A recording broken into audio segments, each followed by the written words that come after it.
High everyone, welcome back to Queens blog channel. সবাই কেমন আছেন? আশা করছি সবাই অনেক অনেক ভালো আছেন। আমি আলহামদুলিল্লাহ ভালো আছি। তো নতুন একটা ভিডিও নিয়ে আবার চলে এসেছি, আমি কুইন। তো আজকের ভিডিও টাইটেল দেখে বুঝতে পেরেছেন যে আজকে আমি আমার ভিডিওটা কি রিলেটেড। তো আমি রমজানের জন্য কিছু ফ্রোজেন খাবার করে ফ্রিজে রাখবো, যেহেতু রমজান তো চলে এসেছে। তো এই ভিডিওটা আমি আরও আগে দিতে পারতাম, দুঃখের বিষয় ভিডিওটা দিতে একটু দেরি হয়ে গেল। তো যাই হোক, এখানে আমি 4টা স্লাইস ব্রেড নিয়ে নিয়েছি। আমি আজকে চিকেন নাগেটস তৈরি করব, চিকেন কাটলেট তৈরি করব, আর তৈরি করব শামি কাবাব, বিফ শামি কাবাব। তো আমি নাগেটসের জন্য 4 স্লাইস ব্রেড এখানে টুকরা করে কেটে নিচ্ছি। এটাকে আমি ব্রেড ক্রামের মতো তৈরি করে নিব ফার্স্টে।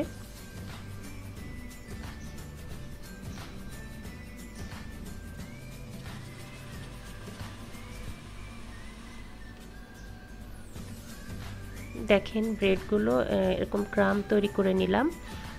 এখন আমি এই ব্রেড ক্রাম হাফ দিচ্ছি, আর কিছুটা এখানে চিকেন দিয়ে আবার এটাকে আমি ব্লেন্ড করে নিব।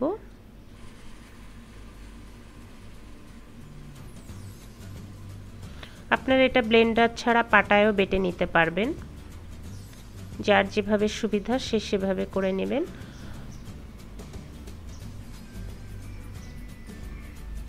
তো ব্রেডটা আর চিকেনটা এইভাবে আর কি ব্লেন্ড হয়ে এরকম একটা ডো তৈরি হয়েছে,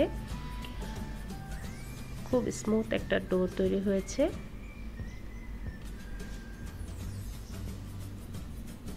এখন এখানে আমি দিয়ে দিলাম একটু সাদা গোলমরিচ গুঁড়া,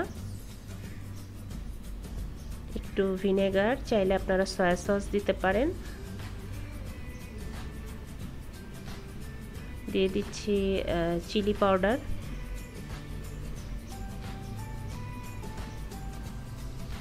দিয়ে দিচ্ছি পরিমাণ মতো লবণ। আর আমি এখানে বাটিতে একটু তেল রেখেছি, কারণ চিকেনের এটা বুকের মাংস, তো এখানে কিন্তু অয়েল জাতীয় তেমন কিছুই থাকে না।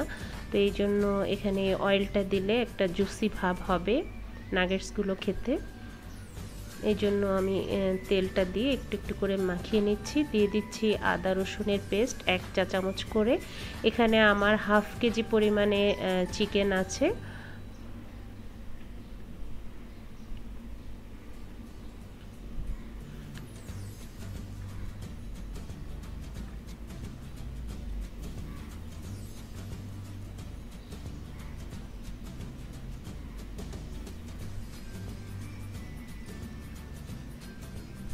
খুব ভালোভাবে আমি এই ডোটাকে মাখিয়ে নিচ্ছি। এখন এই বোর্ডটার উপরে আমি খুব সুন্দরভাবে, যেভাবে হালুয়া আমরা সাধারণত রাখি, এইভাবেই চিকেনটাকে রাখছি। রেখে কিছুক্ষণের জন্য রেখে দিব একটু রেস্টে। তারপরে আমি এটাকে স্লাইস করে, যে এখন আমি রেস্টে এটাকে রেখে দেব কিছুক্ষণের জন্য।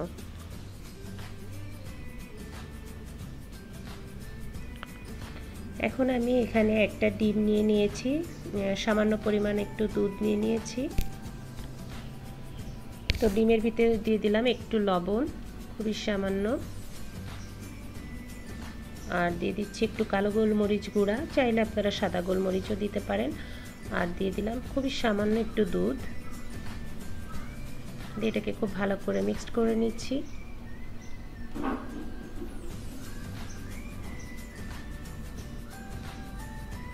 তো এখন আমি নাগেটসগুলোকে কেটে নিব 4 কোনা শেপে। আপনারা আপনাদের পছন্দ মতো শেপ দিতে পারেন।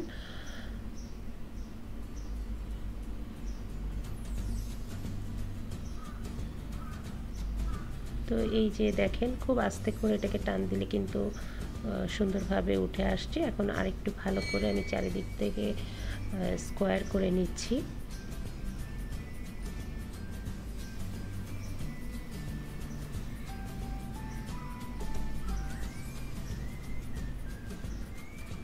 তো আমি নাগেটসগুলোকে ডিমের ভিতরে চুবিয়ে এভাবে এখন ব্রেড ক্রামের মধ্যে গড়িয়ে নিব।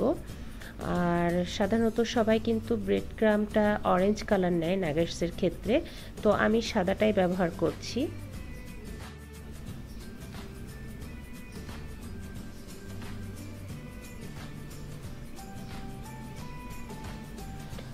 চাইলে আপনারা ডাবল কোটও এটা করতে পারেন, আমি ডাবল কোট করব না, এটা সিঙ্গেল কোটই করব।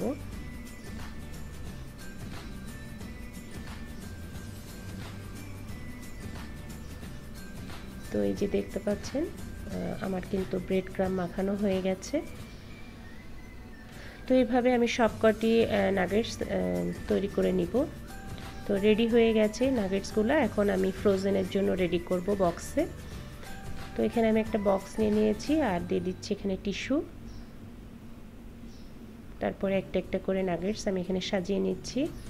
এগুলো আমি ফ্রোজেন করে রেখে প্রায় 15 দিন মতো খেতে পারবো,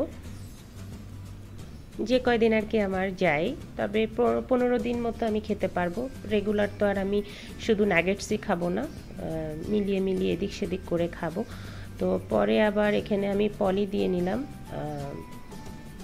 দিয়ে আবার কিন্তু নাগেটসগুলোকে এভাবে সাজিয়ে নিচ্ছি। তো এই তো হয়ে গেল। এখন চলে আসলাম শামি কাবাবে। আমি ছোলার ডালগুলোকে ভিজিয়ে নিয়েছি। আমি যে মাগটা দেখতে পাচ্ছেন এই মাগের হাফ মাগ আমি ডাল নিয়েছি আর 1 কাপ নিয়েছি মাংস, আর এখানে নিয়েছি আদা, রসুন, পেঁয়াজ আর শুকনা মরিচ। আর মাংসটাকে এই যে এখন আমি সব একসাথে মিশিয়ে আমি বসিয়ে দেব। তো এখানে আমি সব ইনগ্রিডিয়েন্টস একসাথে মিশিয়ে দিয়েছি। এখন দিয়ে দিব লবণ পরিমাণ মতো,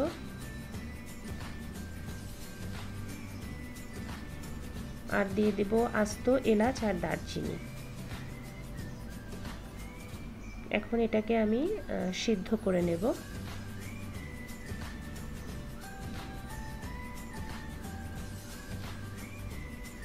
তো এই যে সিদ্ধ করার পর এরকম হয়েছে। আমি এখানে দারচিনিগুলো ফেলে দেব আর এলাচিগুলো এটার সাথেই বেটে নেব, সব মশলাগুলো এটার সাথেই বেটে নিব। তো আমি যে শামি কাবাবের ডালটা বেটে নিচ্ছি। তো বাটার পর ঠিক এরকম হয়েছে আমার ডালটা আর মাংসটা। তারপরেও কিছু খেতে গেলে তো কষ্ট করতেই হবে। আর কুসুমটা আমি উঠিয়ে নিচ্ছি, সাদা অংশটা দিচ্ছি।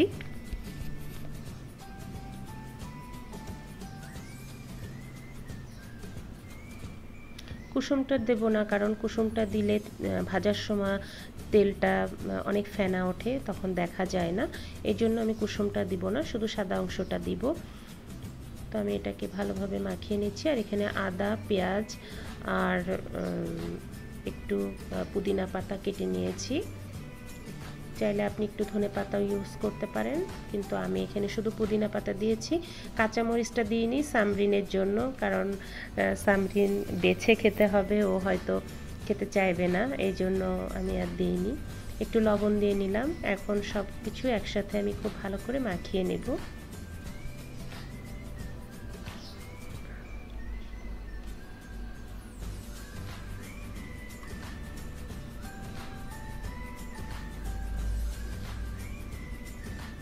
এখানে নিয়ে নিচ্ছি একটু কিশমিশ। তো এখন আমি শামি কাবাবটা তৈরি করি। এখানে একটু পেঁয়াজ, মরিচ, এই যে মিশ্রণটা তৈরি করেছি এটা একটু দিচ্ছি, আর 2টা কিশমিশ দিয়ে দিলাম ভিতরে।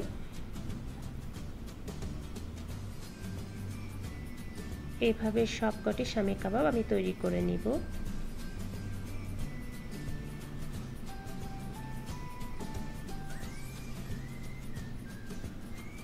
আমার রেডি হয়ে গেছে শামি কাবাব। আমি ফ্রিজে রেখে দিব কিছুক্ষণ শক্ত হওয়ার জন্য। তো এই যে শক্ত হয়ে গেছে, দেখেন কি সুন্দর। এখন আমি বিস্কিটের মতো এভাবে শামি কাবাবগুলো একটা বক্সে তুলে নিচ্ছি। সেমভাবেই টিস্যু দিয়ে দিয়ে রাখছি। আপনি চাইলে কোনো পলি দিয়েও রাখতে পারেন, আবার এভাবে টিস্যু দিয়েও রাখতে পারেন।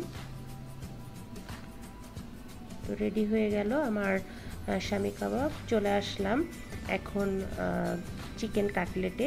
তো আমি এখানে চিকেন যে সিদ্ধ করেছিলাম সেই ভিডিওটা ডিলেট হয়ে যাওয়ার কারণে আমি দিতে পারিনি। তো আমি বলে দিচ্ছি এখানে কি কি আমি মশলা দিয়েছি।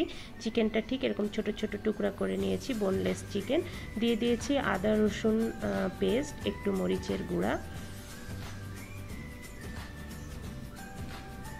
আর এখানে দিয়ে দিলাম পাউরুটি। ব্রেডগুলোকে একটু পানিতে ভিজিয়ে দিয়ে দিলাম। দিয়ে দিচ্ছি আদা কুচি। চাইলে আপনি এখানে আলু ইউজ করতে পারেন, কিন্তু আমি এখানে শুধু ব্রেডটা ইউজ করেছি। দিয়ে দিচ্ছি ধনেপাতা, পুদিনা পাতা আর সামান্য 2টা কাঁচামরিচ। ওই যে সামরিনের জন্য আসলে কোনো কিছুর ভিতরে আমি দিতে পারি না। এখানে দিয়ে দিলাম একটু এলাচ, দারচিনি, এগুলো বাটা।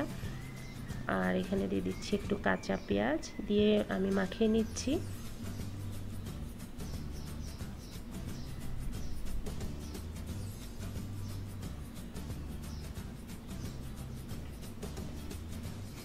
আর এখানে দিয়ে দিলাম একটু পেঁয়াজ বেরেস্তা। পেঁয়াজ বেরেস্তা আমার কাছে ছিল, এই জন্য দিয়ে দিলাম। আপনার না থাকলে আপনি না দিলেও কোনো অসুবিধা নেই। তো আমি এখন কাটলেটের শেপগুলো তৈরি করে নিচ্ছি।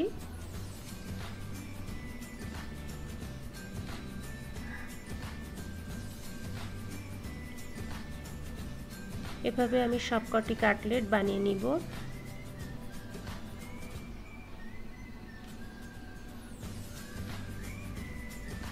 তো আমি এখানে 2টা ডিম ভেঙে নিচ্ছি, আর এখানে দিয়ে দিব সামান্য একটু লবণ, দিয়ে খুব ভালো করে ডিম 2টাকে মিশিয়ে নিব।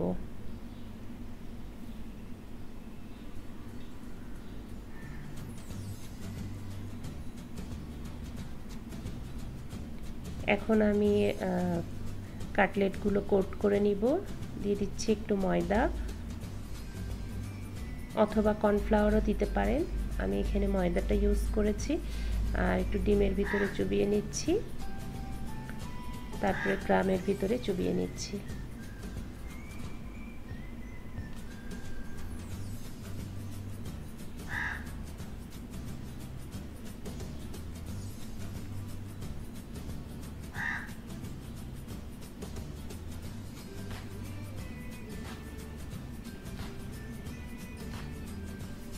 আপনারা কি শুনতে পাচ্ছেন কাক বাইরে ডাকছে? তো আমি ভোরবেলা ভয়েস দিচ্ছিলাম, তো আমার বারান্দায় মনে হয় কাক এসেছে। তো এইভাবে আমি সব কয়টি কাটলেট এভাবে তৈরি করে নিব। কাটলেটগুলো আমি ফ্রিজে একটু রেখে শক্ত করে নিয়েছি। এখন আমি একটু ছুরির সাহায্যে এটাকে এই যে একটু প্রেস করলে দেখেন সুন্দরভাবে উঠে যাচ্ছে। চাইলে একটু আপনারা রেখে দিয়ে তারপরে হাত দিয়ে তুললেও তোলা যাবে, এটা কোনো ব্যাপার না। তো সেমভাবে আমি আবার এগুলোকে টিস্যুর নিচে দিয়ে দিলাম, দিয়ে তারপরে কাটলেটগুলো সাজিয়ে নিচ্ছি।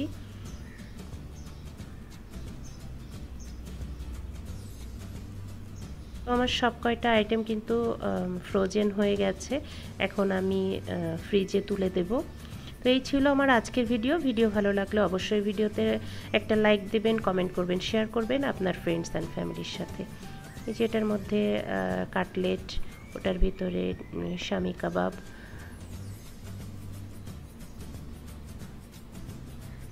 সবাই ভালো থাকবেন, সুস্থ থাকবেন, আমার জন্য অনেক অনেক দোয়া করবেন। সবাইকে রমজান মোবারক। আল্লাহ হাফিজ।